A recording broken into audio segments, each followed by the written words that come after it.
PSA have come out with some changes to their grading standards that should be a nail in the coffin for these cleaning services like Kurt's Card Care, Striving for Tans, Mr. Minty, and the many, many others, because they've changed it to explicitly call out, these cleaning services. Now, I want to unpack that for you guys today because there's a few things to talk to. In particular, some other changes that PSA have made to their T's and C's regarding graders notes that maybe indicates that these changes from PSA, these graders notes that were meant to be there to bring more confidence to the market, is actually not going to do any of that, because their T's and C's, the wording looks very, very strange. So we'll unpack that as well, but I'm sort of really curious to hear what you guys have to say on both these topics as we do, in fact, talk through them.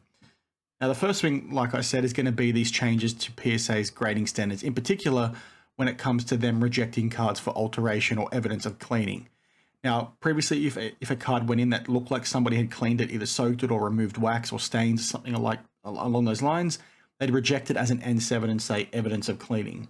Now, this statement has been updated on their website to now contain the portion highlighted in green by Tiffany cards.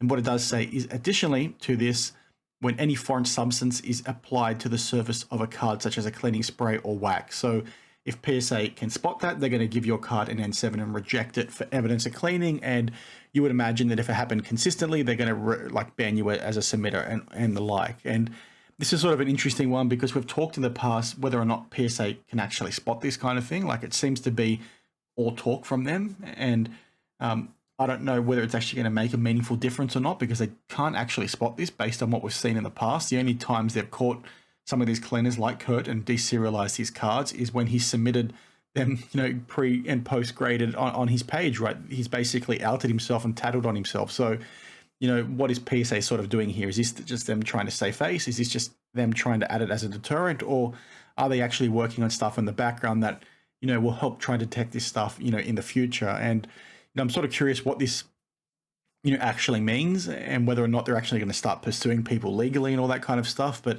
it's just a really interesting one and a really good distinction for them to make. When you read their grading standards in the past, it didn't explicitly say cleaning spray or wax, but you can sort of read this and some of the other statements, on their website, and then also some of the statements they've made as a business as well, and know pretty clear that, cleaning your solutions and the like are not A-OK, and they've always been against their T's and C's, and they've mentioned that. So this is just them, covering their backside a little bit, I guess, but I'm sort of really curious as to whether or not this is just there, like I said, to save face, or are they actually going to try and detect this stuff moving forward? And, if they are trying to detect this stuff, what does that mean for, collectors? Because you've had a few people here, like Hobby Champs has asked the question, he's like, what about the people that are going to buy a card raw that's already been cleaned and they submit them and get caught out? That's obviously quite a tangible situation. And in that situation, the person who bought it unknowingly doesn't know it had a cleaning solution placed on it.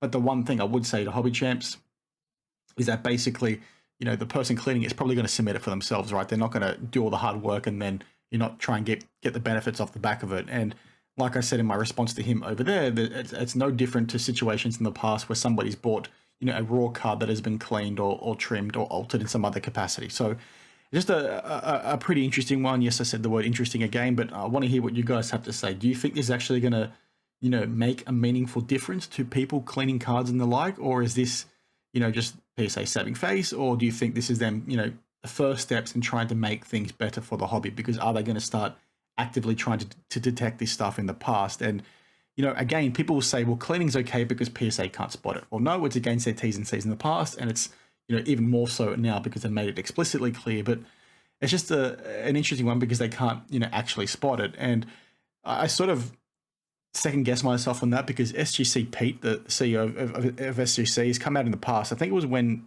Jeff Wilson interviewed him a few years ago, and he made the statement of, it is hard to tell, but sometimes we can spot when people use wax and the like. So, I'm curious to see whether PSA feel the same and whether they can actually spot it or not. But, I'm rambling now, and I just want to get your opinions on this one.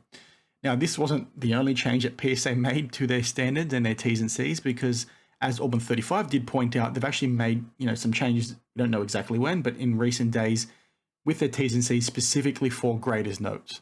Now, in the past, PSA, Nat Turner in particular, has said graders notes are coming, and they were sort of there to bring more, confidence back to the hobby. And if you're not sure what graders notes are, it's basically a summary of why a card got a PSA 9, why a card got a PSA 10, why your card got a PSA 4. Because more often than not, when people get, drastic grades like a 4, 5, or 6 and they're expecting a 10, they often have no idea why. So what these notes are there to do is to tell you exactly why your card graded how it did, and to sort of give you some context. This has been a big thing for CGC Comics for a long time.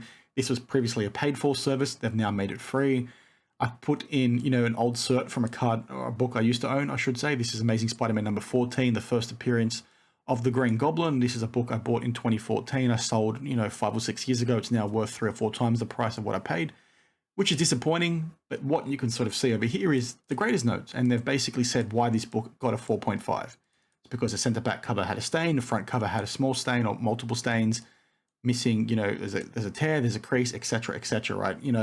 You buying a book that's graded, this is really important because, you can't see the pages in between, right? You can only see the front and the back of the book. So, graders notes are really important for comics, but the way, PSA was talking was that this is what we'd be seeing when it came to PSA themselves.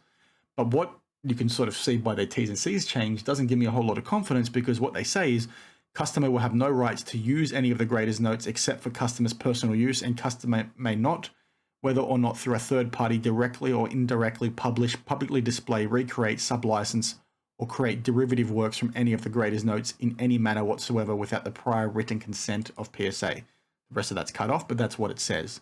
So what this tells me is the only person who can see the graders notes is the person who submitted it in the first place, the person who set the card in, and nobody else is going to have access to them. Like I sort of said, CGC for Comics in the past made that available. You had to pay for it. Like if you basically, own the book, you could see it. If you were somebody wanting to buy the book, you'd have to pay, I think it was like $5 USD at the time to see it. But now all you need to do is put the cert within their pop report and anybody can see the graders notes. If I go back a page, you can actually see the book that Neo bought in his most recent video. It's an X-Men #1 graded 1.5. You can see why it got what it did.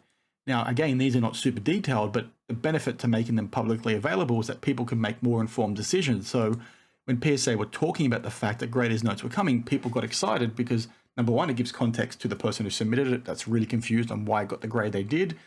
But even more so, somebody that wants to buy a card in a PSA 9, it can maybe help them spot one that is maybe closer to getting a 10 on a resubmit, right? You might have one 9 that has 3 or 4 lines in the graders notes, but then one that only has 1. So that's going to create maybe more value and more confidence for the buyer. But this wording doesn't give me a whole lot of confidence. And like I sort of said over here, I say, so the notes meant to revitalize buyers' confidence can't actually be used. Just do it like SGC, or CGC. Just copy how CGC is doing it. I don't get this position from PSA, and I'm curious as to whether or not this is just temporary or we're going to see, more. There's a bit more in here about the notes themselves and the like, but it's one of those things that I think if it is like how this reads and PSA is only going to, show them to the person submitting the card, I think it defeats the purpose of them being there in the first place, and it is basically, a waste of time. So, again, this could just be what it looks like for now and not how it's actually going to operate. So we just need to wait and see once it goes live. But, what I'm seeing right now is not a good look. Like, what's the point of having them if only the submitter can see them? Yes, that gives submitter some confidence about, why it got what it did and solves some of the problem. But the true benefit to having notes is the confidence that it brings to the wider market, because it allows people to sort of play cards against each other and sort of see which ones are the best and which ones are actually worth buying in the first place. So, I'm rambling. I want to get your input. Just back to the whole, change to the, cleaning standards by PSA. I want to get your opinion on that too, because, it could be something that does a lot of good for the hobby. But again, if PSA is just putting it in there to be fluff, then again, what's the point? As I said last time, I'm obviously against cleaning, especially while it maintains, a big no-no from a grader's perspective. All the graders say you can't do it, so obviously don't do it. But my mindset is also, well, PSA, SGC, CGC, if you're saying it's no good and you're putting it in your standards, but you can't actually spot it, then you're a bit hypocritical in that sense. And whilst, yes, you don't need to know to spot it to sort of say it's bad because you don't know what the long-term damage is and the like, but it's like, guys, you need to have a firmer stance on it. If you can't spot it, but you're just putting it in there to save face, that's not good enough, and you need to be doing a heck of a lot better. Anyway, I'm rambling. That's it for today. I hope you guys enjoyed the video, and I'll see you in the next one. Cheers.